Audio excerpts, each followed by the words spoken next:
Hello and welcome to another episode of Anfield Watch. Today we're going to be ranking Liverpool's top 5 greatest ever players in the 21st century. And I tell you what, this is going to be a really difficult video for me to put together and to decide on, because there's just been so many great players for Liverpool in the 21st century.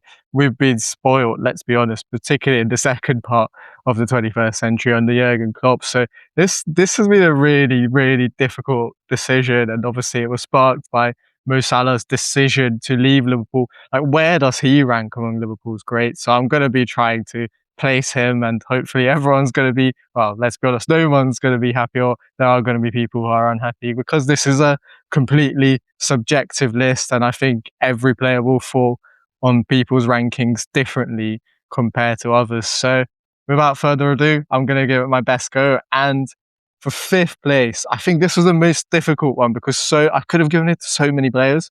Like, you could give it to Luis Suarez for his contributions. I still think he was, at the time, probably one of the best players I've ever seen live at Liverpool, and to have witnessed him and his brilliance, I could have given it to him, but I'm not going to give it to him, because I feel like this is about longevity and players who have been at the club for a long time. So Suarez gets a pass, and the likes of Roberto Firmino, again, I could have given it to him, but he doesn't make the top 5. Again, I just feel like there's the top 5, there's those players just rank slightly higher than him. I think he's definitely in the top 10, but no Firmino, no Trent Alexander-Arnold as well. I'm sure he might be on some other people's list, but for me, the way he left Liverpool, the fact that he's now at Real Madrid, Liverpool's rivals, at supposedly the peak and prime of his career, to me, that doesn't make him rank in the top 5. And without further ado, let's start the list. And my decision is to give it to Alisson Becker, because I feel like goalkeepers are so underappreciated in modern football, or any form of football, and especially when it comes to like the all-time great list. You don't really see a lot of goalkeepers.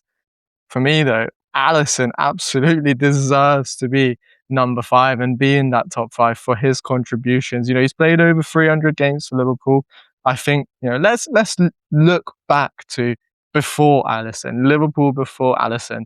We were struggling with the goalkeeper department. I feel like throughout the 21st century, apart from maybe Pepe Reina, Liverpool never really had a truly elite, world-class goalkeeper for a long time.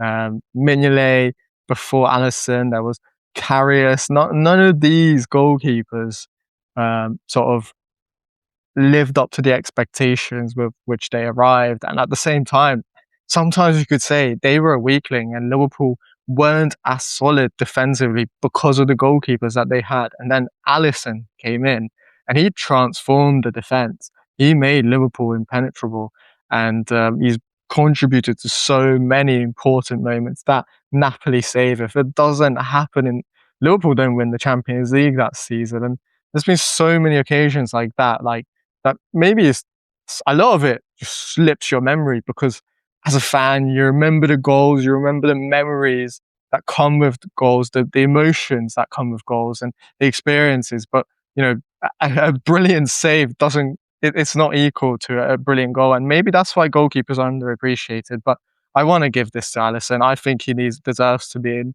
the top 5, so he's 5th on my list. And 4th is, again, it was really difficult, but I've gone with Sadio Mané.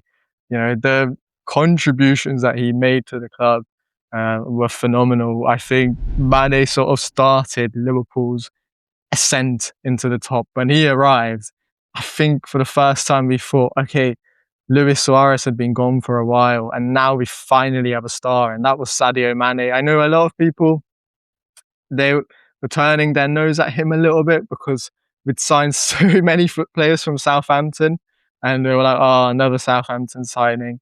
But Mané proved all of those people wrong, and he was so important, particularly in his first season, to get Liverpool back into the Champions League and attract the phenomenal world-class players that would later come. And that was because Liverpool were in the Champions League. And Mané, just throughout his career, I think he was always a player who gave it his all, gave it 110%. He was a fighter. He pressed really well, and yeah, he was just a phenomenal player, and he deserves to be in the top 5 list. The reason why he's only 4th, I think, is because left, a bit sooner than the other players. His longevity at Liverpool wasn't as great, but still spent many, many years at the club, and those years were absolutely tremendous. He was phenomenal. He was one of my favourite players to watch, and I think he was up there among the world's best players during his prime years. So I've gone with him for number 4. And number 3, this is when it gets really tricky, because I feel like the 3 players that I've gone with on the list, they could go in any order, really. For me, Virgil van Dijk is 3rd. He was just a transformational player. I think when he came, Liverpool's defence sort of started to be solidified, and he scored on his debut against Everton, and he just has this aura of calmness, that he brings with him, and you always feel kind of secure when you're watching Liverpool when he's playing.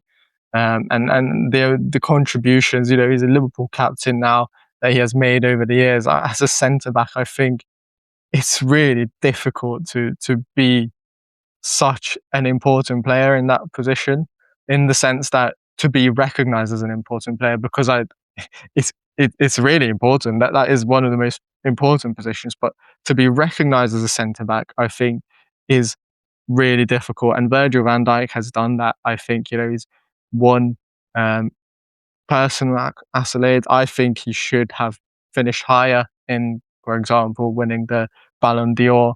He should have gotten a Ballon d'Or, I think, particularly during Liverpool's the first Premier League title winning campaign. I think he deserved to be up there. Maybe COVID robbed him of it. I think Robert Lewandowski was also a strong contender, but I think Virgil van Dijk deserved to have his moment and to win the Ballon d'Or as a centre back, and he was quite close to it. I think it's only ever been done once before by Fabio Cannavaro, so it's a shame it never happened. But in terms of his contributions to Liverpool, he will go down as an all-time great. I think he will be in everyone's sort of all-time Liverpool 11s starting lineups anyway, and that is why he's going to be 3rd on my list. And now comes the moment I think everyone's been waiting for. Where do I rank Mo Salah? Where does he rank for me? And is 2nd. He is, I think, the player who just inspired me in so many ways when I was watching Liverpool in that era. And to me, he was just such a phenomenal player. He still is such a phenomenal player. When you watch Salah, like, you just get excited. I don't buy into the narrative that he's declined that much this season. I think every Liverpool player has declined, and I don't think that's down to him. I think he's still an elite, world-class player, and I think in his prime, he was the best player on the planet.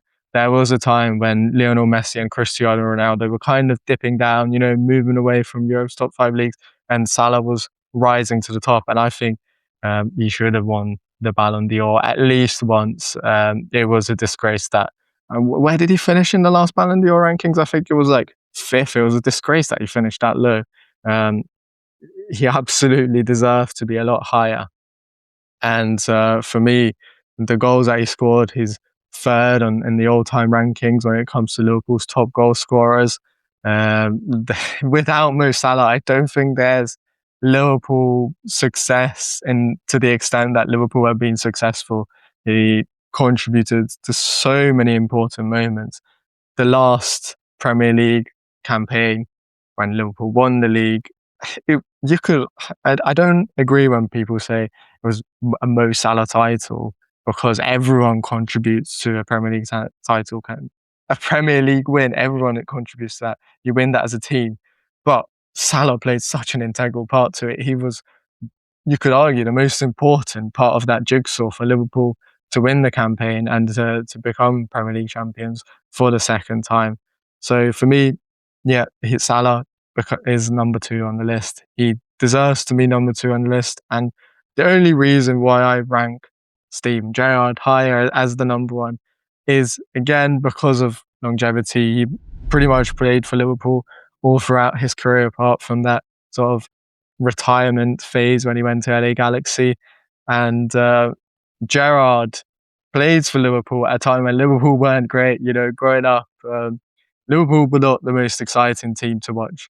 But despite that, Gerrard stayed for his loyalty, and he carried Liverpool on his back at times. Istanbul, you know, I was 7 years old when that happened, and again, that was massively inspirational for me. And I don't think Istanbul happens without Steven Gerrard. I don't think Liverpool even get to the Istanbul without Steven Gerrard. So for me, that you could almost say, as much as I disagree, because it's a team win, but I do actually think that Liverpool's title Champions League, Liverpool's Istanbul 2005 Champions League win doesn't really happen without Gerrard. And for me, that's why Gerrard ranks as the number one player. I've never seen a player carry a team as much as he did during his time. And, you know, had he been in another era, had he played for Liverpool at another time, I think he would have won so many more trophies. But unfortunately, it just happened to coincide with Liverpool's sort of most frustrating era, especially since the 1970s and 80s. So Gerrard is really unfortunate in that, but he still made following Liverpool worth it because of his efforts. And yeah, for me, he's my favourite ever player. He's the one who, when I think I was a kid, I always wanted to play like Gerrard. And that's why for me, he's number one. The contributions that he made, the appearance list, you know, over 500 appearances or so for Liverpool, so many goals, so many important contributions. And there's a reason why there's a final that they call the Gerrard final, the FA Cup final. Those goals against West Ham in 2006, the Istanbul moments, Gerrard just 100% deserves to be number one. And yeah, I think if it was any other era, his personal achievements, his stats would be even more impressive. And on top of that, he'd have a lot more trophies as well. So yeah, Gerrard is number one for me. I know that might upset some people who are leaning towards maybe Mo Salah, and I can definitely see the arguments for Mo Salah as well. You know, him being Liverpool's third all-time greatest goal scorer and him being one of the best players on the planet during his time. But I think Gerrard was up there as well, and you know, it could go either way. I think personally, you know, it might just be a bit of bias on my end because I grew up being a Gerrard fanboy, and I grew up wanting to be and wanting to play like Steven Gerrard. So yeah, that wraps up my video. I'm really interested to know your thoughts and who you rank as your top five, because it's a really difficult. Once you actually sit down and try and do it, it's really difficult.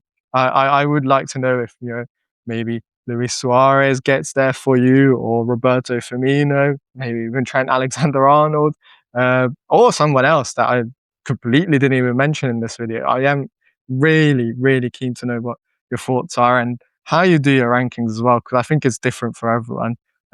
Some people do it based on appearances, based on longevity. Some people do it just based on like the peak form that they were in at Liverpool when they were the best and most amazing version, however fleeting or short that was. And then you could probably bring Daniel Sturridge into the conversation, Fernando Torres, maybe Felipe Coutinho as well. But yeah, I'd love to know your thoughts, and I'd love to hear your comments. I read every single comment, whether that is on our social media platforms or on YouTube. So please do leave your thoughts in the comment section below. And as always, if you enjoyed the video, please subscribe to our channel and give this video a thumbs up.